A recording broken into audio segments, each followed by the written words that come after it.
What's going on, everybody? Welcome back to another great day at the Big Daddy Blaze Show. I'm that host you love the most, Big Daddy. How's everybody doing? Man, everybody's jumping into the YouTube train, so I'm liking it. I'm gonna help you guys out if you ever need it. Just ask, Big Daddy's there for you. Let's get the show started. Today's episode is brought to you by Big Daddy's coconut juice. If you want that real good sweet taste from a good nut, reach over with Big Daddy's coconut juice. Oh yeah.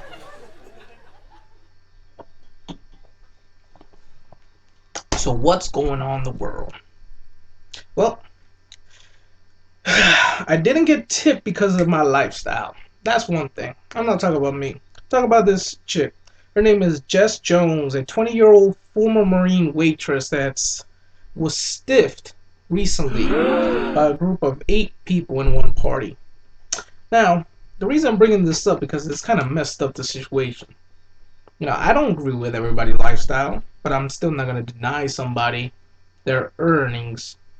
She worked for me. If you waiting my table, you will get a good tip because you're earning that, despite what kind of lifestyle you're living. So, that being the case, let me tell you the story. This waitress was serving a group of 8 people. Everything was going good. She kind of noticed that we're drunk already, and she kind of had a feeling they're gonna do something like this. But what they did was write on the receipt LOL, laugh out loud, where it's supposed to be the tip. And then around it, they wrote the reason why they're not gonna tip her. Apparently, it's because she looks to be in a she looks gay, which is her business. I don't know why they are judging because that's not their business. And because of this, they decided not to tip her, and they let her know on the receipt. Poor Miss Jones felt bad about it. She even put it on her Twitter account and stuff. I think it was horrible. Come on, people. Why would you do something like that? Yeah, I hope those 8 people see this video. You should be ashamed of yourself, alright? People work hard despite their lifestyle. That's not you to judge. You ain't God. Shoot, I wish these one of these 8 people would serve me and find out how I feel like. I feel like not tipping you because the way you wear your shoes or the way your hair is. Pick out something out of the random freaking people. Anyway, well, hopefully Miss Jones doesn't feel like most people are like that. Most of us still not like that. Ignorance is going away in this country. Miss Jones, I apologize for these 8 people. Alright, let's move on. This is another situation. Not similar, but it's caught my attention, and I want to talk about this one because this situation has happened in front of me too. But a group was kicked off a train. They claimed because they were black. Apparently, mostly African American book club was taking a ride on a wine train where they can eat and drink wine and have a nice little, good time as they're touring the area on the train. But they got really loud. The train was a Napa Valley wine train, and they got so loud that people in the train was telling the staff about them, and then the staff felt like they had to tell them, please be quiet. They weren't listening, complying, so they were asked, can you please be quiet, or you have to get off the train. And so they decided to get off the train. But it wasn't an easy, bye. That cops had to be called. They came to the scene, figured out everything was going on right and left. And this book club is claiming it's because they're black. No, it's not. Now, I understand that you guys are a majority group of African American women and you only have one white woman in your club. That doesn't mean it's because you're black. It's because you're loud. And they told you not to be loud. And you don't want to listen, so you're asked to leave. It had nothing to do with race. Alright? I have been in this situation on the metro bus, sitting there and listening to some, I'm not going to say what race, little girl on her phone yelling her whole conversation across the bus. And the bus conductor doesn't do anything. That's annoying to me because after a long day at work, I don't want to hear your conversation. I want to go home, not listen to what is going on in your teenage life. Just an example, people. I totally agree with what happened. If you're loud and the staff is telling you to be quiet, other people are telling you to be quiet, you don't want to be quiet, get out. It ain't a racial thing. If it was a bunch of white women, I'm pretty sure they would have been asked to leave too. What's the difference? Come on now. Anyway, I'm not gonna stay on this too long. I'm moving on. This is an interesting one. But Cecil the Lion, friend avenged Cecil's death. Nah, I'm playing.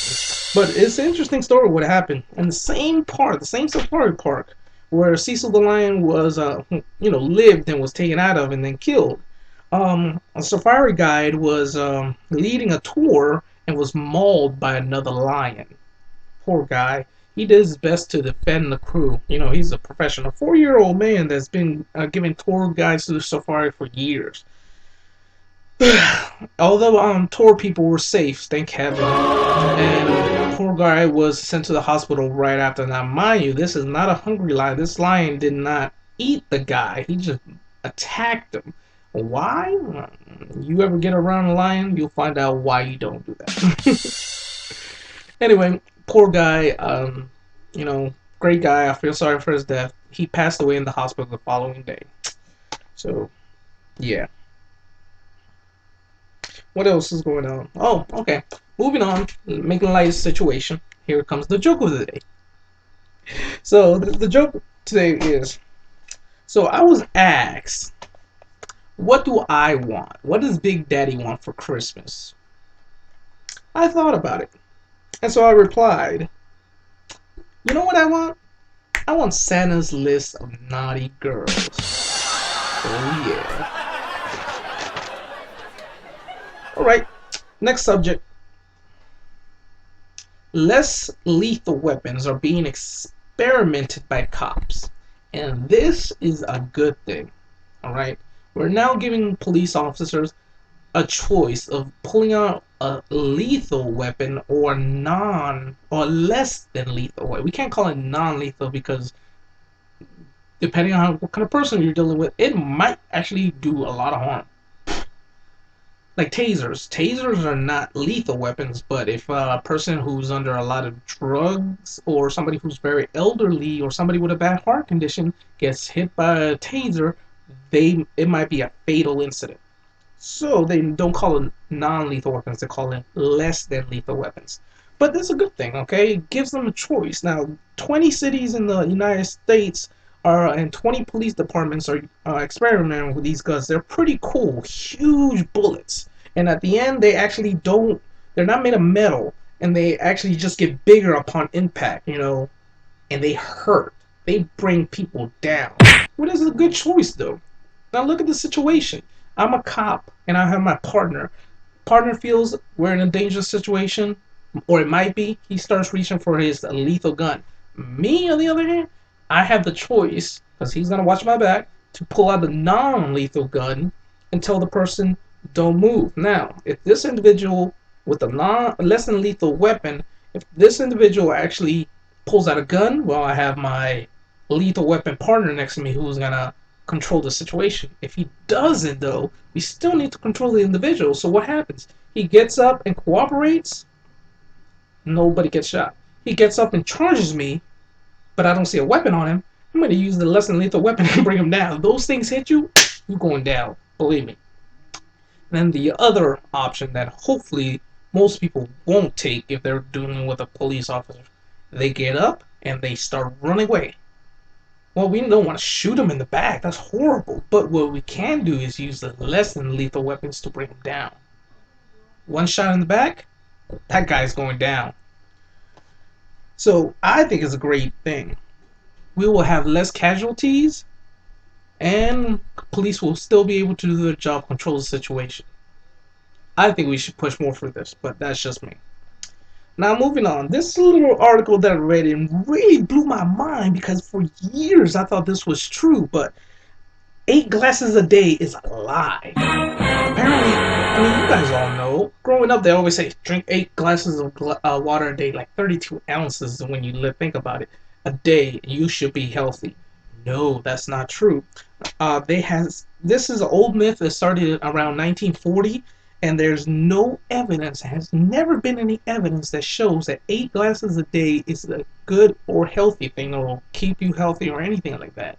Yes, it keeps you hydrated, and yes, you're supposed to drink a lot of water, but apparently doctors are now saying that that's too much, and nobody really needs that much, especially with the fact that water can be in from your body. Your body actually is meant to stay hydrated, and they can absorb water from fruits, vegetables, juices. How much fruits, vegetables, and juice are you drinking a day?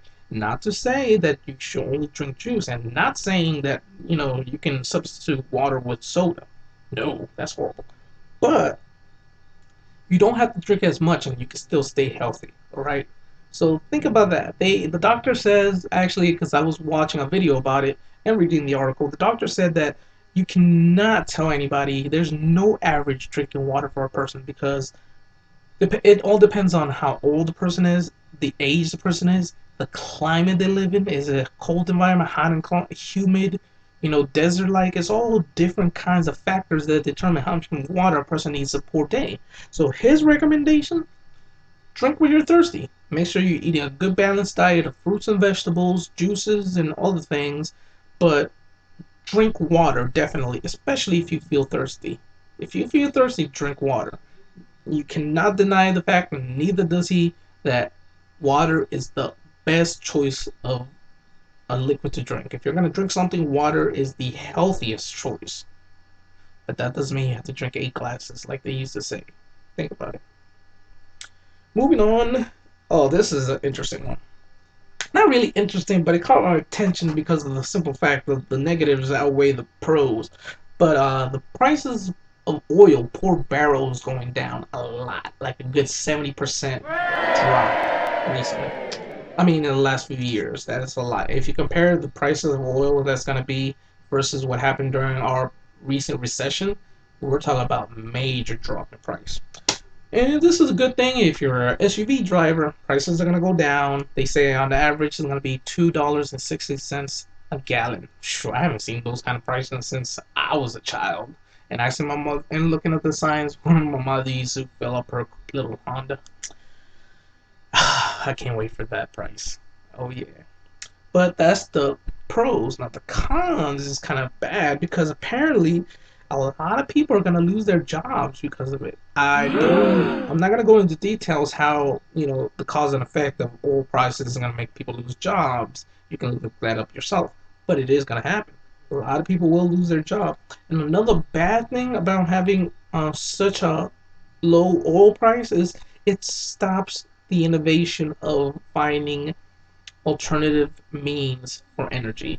Less solar power, less, wind power, less, things like that. It's like when oil is so low and oil is abundant, at least in our mind, we start thinking, well, we don't need solar power, we don't need wind power, we don't need these alternative means of energy. And so bye bye to the Tesla car and bye bye to a lot of these other electronic cars because people are going to be like, prices are good, we're good. So think about that. Think about that, people. I mean, I'm loving that the price is going to go down, but nothing. It's not going to go down for that long. At least I don't think so.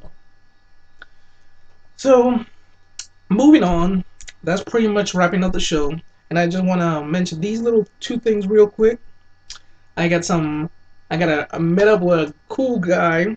His friend Restless. Taught me a little thing about my computer, and I want to share it with you guys. He actually has his own YouTube channel where he teaches people a trick or two about making their computers better, fixing them and whatnot, or just things that you should know. I'm gonna put the link in the bottom of in the description for you, and you guys should definitely take a look.